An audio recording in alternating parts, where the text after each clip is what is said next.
Now let's put our hands together to welcome Miss Emily Lim.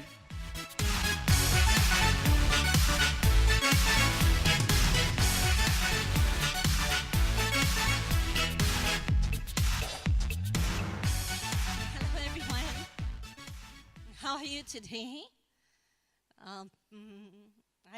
They've done the introduction, so I'll go through that part of it quite quickly. I'm Emily. I'm an author of 20 children's book titles. I wrote and published my first 4 books. Next. I wrote and published my first 4 books at the upturn. Next slide. And they've been published in several countries, in Singapore, Malaysia. They've been translated in China, Korea. They've also been turned into apps, animation, and stage for children's theatre at Esplanade, and also as the first children's mobile theatre in Singapore. On top of that, I've also written a number of other children's books for other organizations. Next.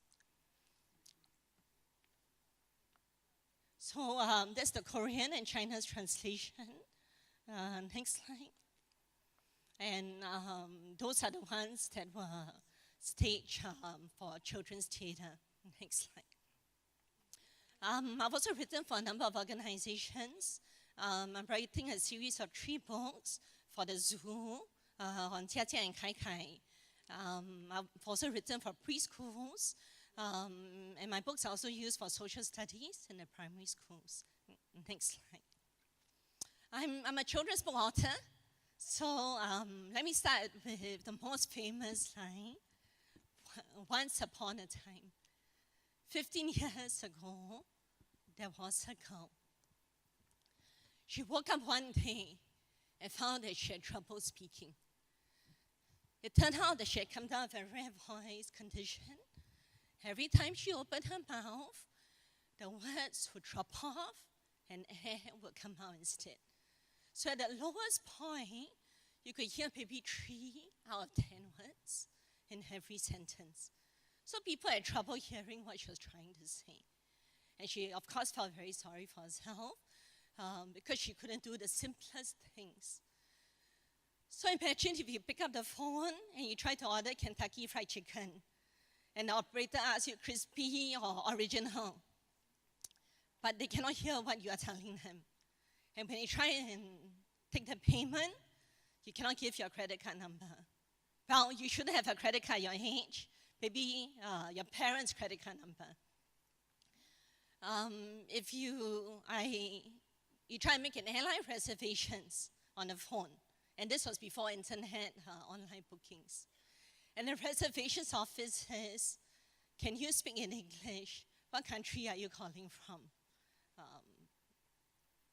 So that was difficult. Hawker centers, you go and order mee po tang.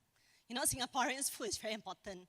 So you want mee po tang with yam, but the hawker gives you mee po tang. And it's just so much easier to take whatever they dish out to you than to try and explain.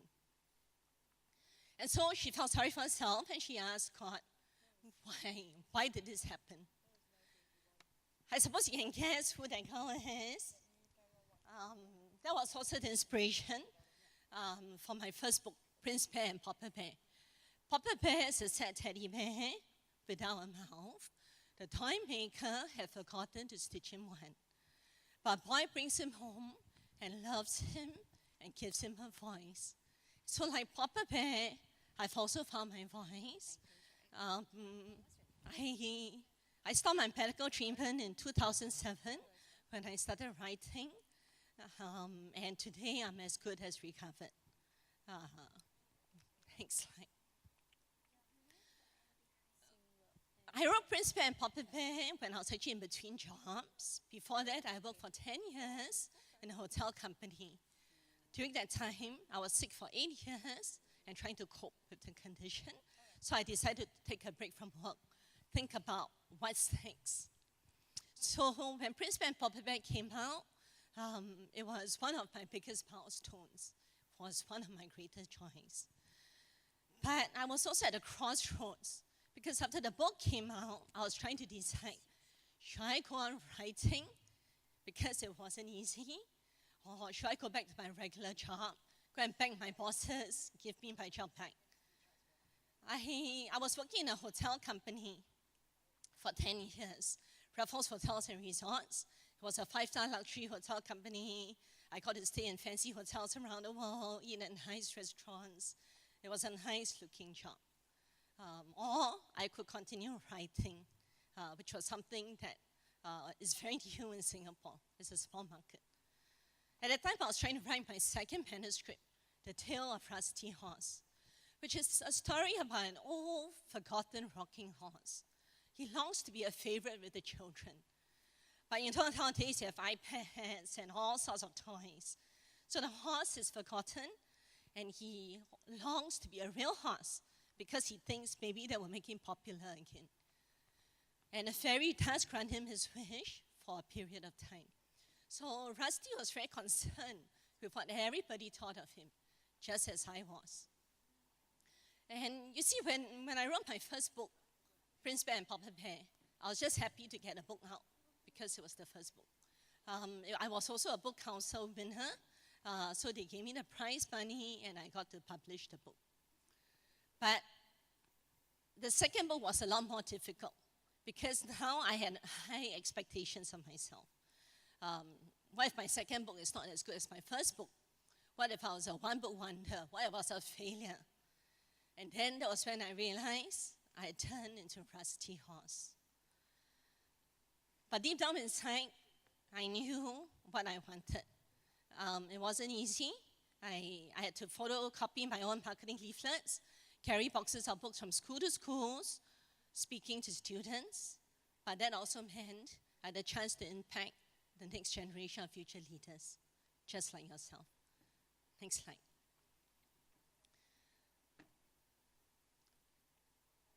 Next slide.